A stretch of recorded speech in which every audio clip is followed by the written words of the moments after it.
Hello, everyone. Welcome to Whispered Tales. Today, we're going to explore a story about the dangers of making decisions in anger and the power of calm thinking when facing challenges. While we listen to this story, we'll also learn new words and how to make sentences with them. This will help us practice English in a fun and easy way. So stay with us until the end. Once upon a time, in a faraway kingdom, there was a young king named David. David had just inherited the throne at the age of 25 after his father's passing. Growing up, David was guided by a wise teacher named Edward, who taught him not only about the world, but also about the values of kindness, patience, and wisdom. After his father's death, Edward became David's closest advisor, guiding him through the many challenges of ruling a kingdom. Edward was now serving as the kingdom's chief minister and David's trusted counselor. Everything in the kingdom was going smoothly until one year an unexpected food crisis struck due to a mistake Edward made in the weather forecast. In his frustration and anger, David, without thinking twice, ordered Edward, his own mentor, to leave the kingdom and never return.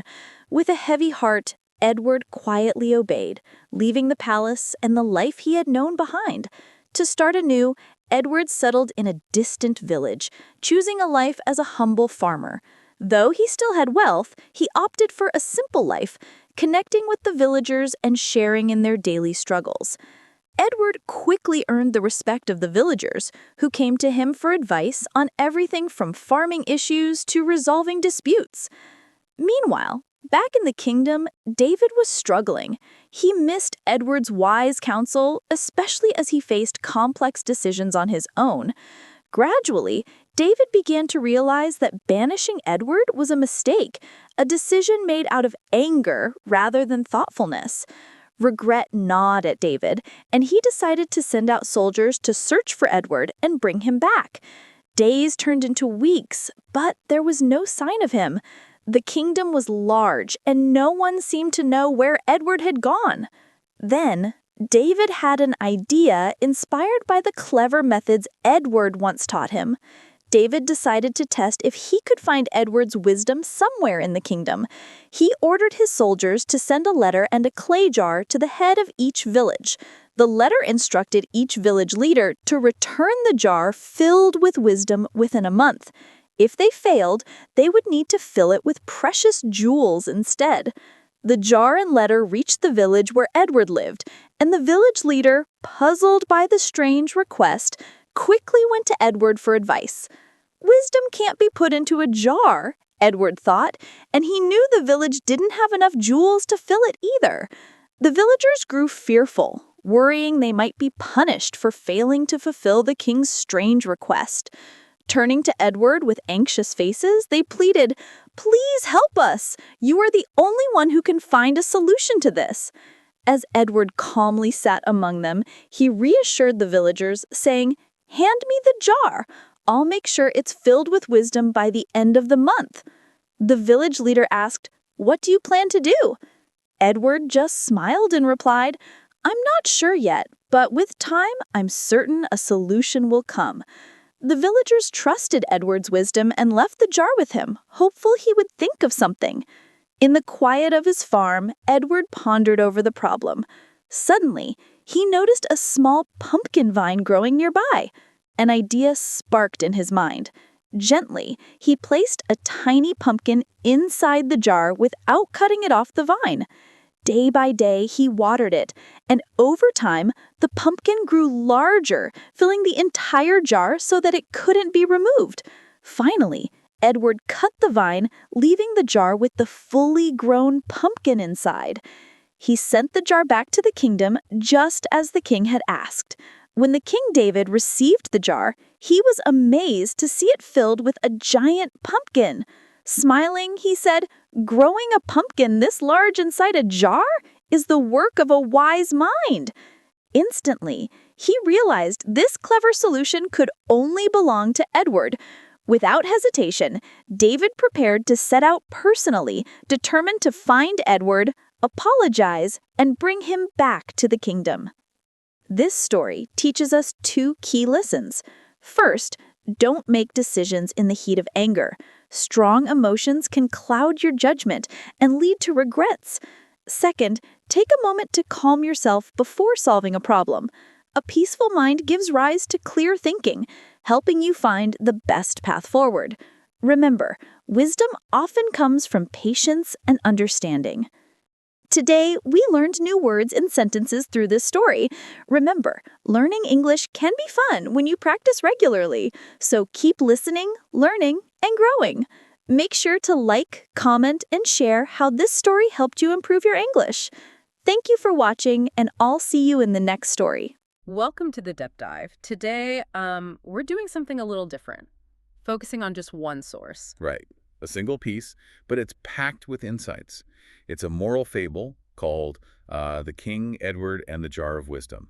Yeah, and look, we're not just here to, read you a story. No, definitely not.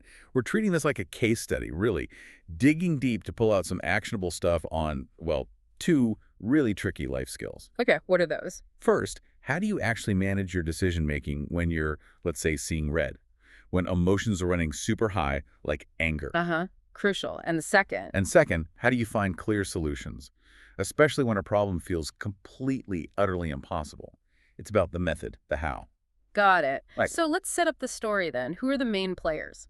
Okay, so you've got young King David. He's pretty new to the throne, inherited it at 25. Right, young leader? Yeah. And then there's Edward. He's not just the chief minister. He's David's closest advisor, his mentor, the wise older figure. So Edward's been teaching him the ropes. Things like Kindness, patience, wisdom, all those foundational leadership things.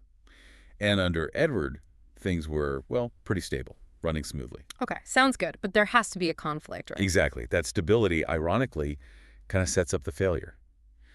The source says Edward messes up. He makes a mistake in a really important long-term weather forecast. Oh, wow. Not a small error then. No, not at all.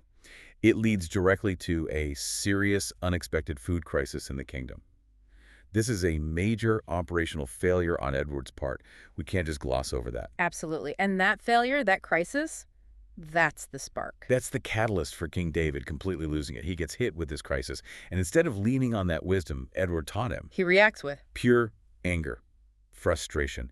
And in that heat of the moment, he doesn't consult anyone. He just instantly banishes Edward forever. wow. Just like that. No discussion, no review. Nothing. An immediate, high-emotion, irreversible decision. Yeah. Made right in the middle of the storm. And that specific moment, that reaction, that's really the core of what we're digging into today. Okay, so the first big theme emerges right there. The cost of anger. Right. The cost is huge, and it's immediate. David doesn't just fire a minister. He cuts off his own access to wisdom, to counsel, to the very person who might have helped fix the underlying problem. So it wasn't a calculated move about accountability? Not at all. It seems like it was purely an emotional outburst, like, sacrificing long-term stability just to feel better right now. It's a classic leadership trap. But hang on, let's push back a little. Edward did make a critical error, right? Leading to a food crisis. Shouldn't there be consequences? Is the story letting him off too easy because David got angry? That's a fair point, and I don't think the story argues against accountability. It argues against reckless accountability, accountability fueled by rage, not reason. Okay, so the problem wasn't that there were consequences, but how they were delivered. Exactly. Remember, Edward taught David patience. David's decision was all speed, all finality. No analysis, no thought for fixing the system, just removal. And the text makes it clear. Regret hit David almost instantly. Right. He realized he hadn't just banished the source of the error, he'd banished the potential solution, too. Precisely. So while David's grappling with this mess he's made, what does Edward do? That's fascinating, too. How does he react to being unjustly banished? He just accepts it, quietly obeys, moves to a distant village. And here's the interesting part. He could have lived comfortably. He still had wealth. But he didn't. No. He chose to live as a simple farmer, intentionally stepped away from power and status, which kind of suggests something about wisdom, doesn't it? Maybe it needs that humility, that grounding. And how was he received in this village? He gained respect almost immediately, not because of who he was, but because of his practical wisdom, helping with farming, settling disputes. He became a local sage, basically. Meanwhile, back at the palace, David's struggling. Big time. He needs Edward's counsel, realizes the magnitude of his mistake. He sends soldiers out to find him. Does that work? Nope. Kingdom's too big. It's a classic case of how a decision made in anger, in seconds, can create a logistical nightmare that takes ages to even start fixing. Brute force search fails. So David's stuck. What does he do? This is where it gets clever. David remembers something Edward taught him. He realizes he can't find Edward the person easily. But maybe he can find Edward's mind. Exactly. That's the strategic shift.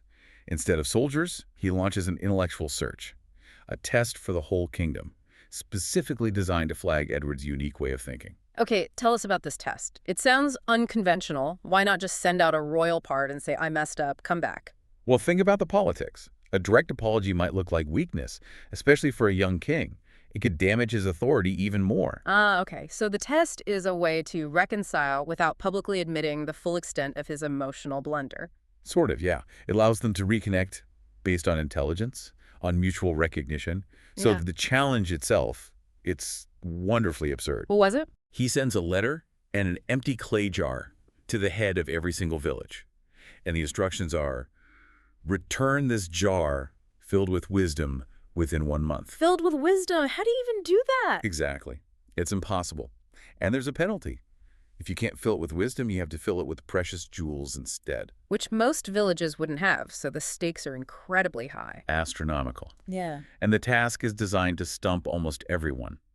So when this letter and jar arrive in Edward's village, people freak out. Understandably. They know you can't bottle wisdom, and they definitely don't have jewels to spare. Panic sets in. Right, and that panic is the perfect backdrop for Edward's approach. The villagers, terrified, turn to him, the wise farmer. And what does Edward say? Does he have an instant solution? No, and that's key. He doesn't panic with them. He doesn't offer some quick fix. He just calmly says, hand me the jar. I'll make sure it's filled with wisdom by the end of the month. Okay. But does he know how? He explicitly says, I'm not sure yet, but with time, I'm certain a solution will come. Wow. That quote itself is a lesson, isn't it?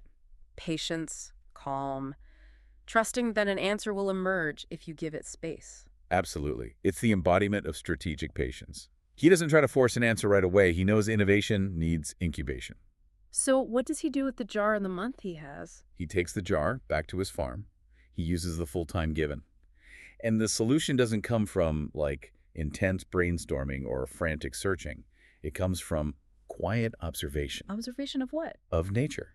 He sees a small pumpkin vine growing on his farm. A pumpkin vine. How does that help? This is the genius part. He takes a tiny, still developing pumpkin while it's still attached to the vine, Uh-huh. and he carefully places that tiny pumpkin inside the neck of the clay jar without cutting it off the vine. Oh, I see where this is going. Right. He then just tends to it, Yeah. waters it every day. He nurtures the solution, literally lets it grow. So the pumpkin grows inside the jar. Exactly. Over the month, it expands, growing bigger and bigger until it completely fills the jar. It grows to the exact shape of its container, and now it's impossible to get out without breaking the jar. That is the wisdom. It's not a statement, it's a demonstration. Precisely. It's a physical metaphor for wisdom. It grew naturally, took time, filled the constraint perfectly, and couldn't be easily removed. That's brilliant. He didn't put wisdom in the jar. He grew it inside the constraints. That's a great way to put it. So the deadline arrives. The jars are sent back to the king. And most are. Empty, probably. Mm. Or maybe filled with desperate attempts, scrolls, maybe a few jewels from richer villages. But then David gets the jar from Edward's village. And he sees the pumpkin. He sees this large pumpkin perfectly filling the jar, and he instantly gets it. He says something like, growing a pumpkin this large inside a jar, that's the work of a wise mind. He knew. He didn't need a name tag on the jar. He knew. That specific blend of patience, ingenuity, working with nature, solving an impossible problem through growth, that was Edward's signature. And David's reaction to this realization. Immediate action, but this time thoughtful action. He recognizes the depth of his earlier mistake, the value of what he threw away in anger. And the story says he prepared to go himself, personally. To find Edward. Yes, to apologize properly and bring him back, to restore him. It's the culmination of his own learning journey through regret and reflection. Okay, so let's pull this all together. We've gone through the anger, the regret, the impossible task, the patient solution. What are the big strategic takeaways for you, the listener, beyond just be nice or be patient? Yeah, let's crystallize them. I see three main strategic points here. First, Understand the true cost of emotional decisions. Meaning, It's not just about feeling bad later. David's flash of anger had real, tangible logistical costs. A food crisis potentially worsened, weeks of wasted effort searching, and the political cost of having to backtrack. so the lesson is, if you feel that heat rising, factor in the downstream operational chaos before you act. Delay the decision until the emotion cools, perhaps? Precisely. Delay until you can calculate the real price of that decision. Second, embrace methodical patience as an innovation strategy. Edward's approach with the pumpkin. Exactly. When faced with something genuinely impossible, the answer might not be more effort or faster work. It might be stepping back, observing, and allowing a solution to emerge over time. Like Edward did. He needed the full month. So patience isn't just waiting, it's an active strategy of observation and allowing natural processes, metaphorical or literal, to work. Right. True innovation often needs that quiet incubation period. He had to let the vine do the work. And the third takeaway, What's the third? recognize the power of constraints. The jar of wisdom wasn't just a problem. It was the structure that created the solution. Ah, the pumpkin grew because of the jar's limits, fitting it perfectly. Exactly. Wisdom isn't just abstract theory. It's practical insight that works within the real-world limits you face. Edward didn't fight the constraint. He used it. He worked with the jar. That's a powerful reframe. Constraints aren't just obstacles, they can be shaping forces. Absolutely. Yeah. So the challenge for you, listening now, is how to apply this. Think about Edward's month of growth in your own life, which moves much faster. Yeah, we don't often get a month for a single problem. No, but maybe you get a day or even an hour. When you feel that pressure for an immediate, maybe aggressive response to up, the urge to just smash the metaphorical jar, can you pause? Can you ask, is there a vine here? Is there a way to step back, observe, and let something grow into the shape of the problem, even for a short time? That's the question. Can you find Edward's pause, even a brief one? It could completely change the outcome, moving from a reactive decision to a cultivated solution. It transforms a simple fable into a really practical strategic tool. Great stuff. It really does. Simple story, profound applications. Okay, that's our deep dive for today. Lots to think about there. Remember these lessons when you face your own jars. Keep exploring, keep questioning those gut reactions. And see if patients can unlock a different kind of answer. We'll see you on the next deep dive.